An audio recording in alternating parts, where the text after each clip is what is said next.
Второ изпълнение. И това вече е гол. Хейс, който удари града след 40 секунди футбол и току-що спечели корнер, се възползва от неуспешната игра на Тотнъм в защитата при корнера. В резултата и то определено заслужено. Не успя да изчисти добре топката Джош Онома. Сам беше оставен зад гърба на Вимер и на Хари Уинкс, футболиста на Уикън, и с наистина великолепно изпълнение Пол Хейс вкарва гол, който ще се помни дълго. Не само защото носи преднина на отбор от четвъртото ниво на английски футбол срещу един от кандидатите за титлата в Англия, Уикъмп. Хюнкинсон. Контратака сега на Уикъмп. Доста спорна ситуация и отсъждането е в полза на Уикъмп. 10 минути преди края на първата част, след тази отсъда на Дуспа за нарушение срещу Самолут, Уикъмп има потенциална възможност да излезе с 2-0 напред в резултата, гостувайки на White Hart Lane. Акинфенва беше този, който подаде топката. Добра скорост от страна на Лут. Не успя да играе с топката Камерън Картер Викърс, а и скоростта му не беше достатъчно добра. Това е Дуспа. Беше се види на пръв поглед, но категорично е факт, след което великолепно изпълнение на Дуспата. Стъпение жребия за осми на финалите. Намери центъра на вратата, вдигна крака си и не бе кой знае колко далеч Мишел Ворм от това да успее.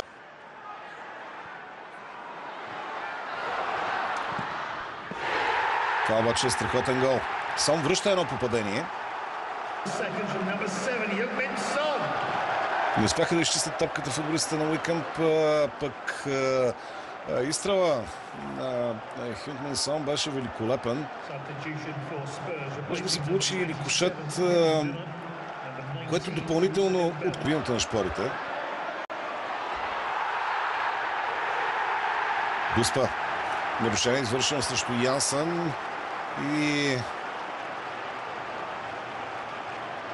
шпорите сега ще имат възможността да изравнят резултата.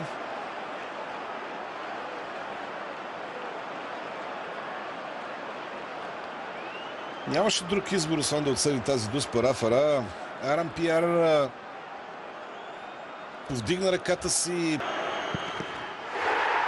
Успява Винсент Янсън да намери ъгъла, въпреки че оцели посоката вратаря на Уикъмп Джамал Блакман. Все пак топката е в мрежата и резултата е 2-2. Първи гол, който Винсент Янсън вкарва от октомври и продължава традицията попаданията му за шпорите да се отдуспи. Той откри голът със сметка в матч за Купата на лигата срещу Джилингъм през септември от Дуспа. Други два гола, които имаше преди днес, бяха до Ливърпул и в последствие и гол в Висшата лига. 4 попадания на сметка на Уестън срещу Ерик Дайер. И трети гол. Трети гол за Уикъмп. Гари Томпсън получи възможността след страхотното центриране от страна на Майлс Уестън и се възползва. Това е един брилянтен гол. Пускайки в игра Гари Томпсън, Гарет Ейнсворт реши да заложи на опита, защото това е футболист на 36 години и ето, че най-опитният на терена прави разликата. Този гол пада наистина в ключов момент от сред. Се върза на финта и на спринта на Уестън Ерик Дайер. Центрирането беше брилянтно. Преди малко стана дума за това, че наистина се струва футболист. Ali with a shooting chance. He scored! It's another one of those late goals for Tottenham. And kick from him, it doesn't have to happen. And then from there, it's all about Dele Alli. Dele Alli drives at the centre half. Just a neat little bit of play, tucks it in behind, and then just trusts himself, just passes it past.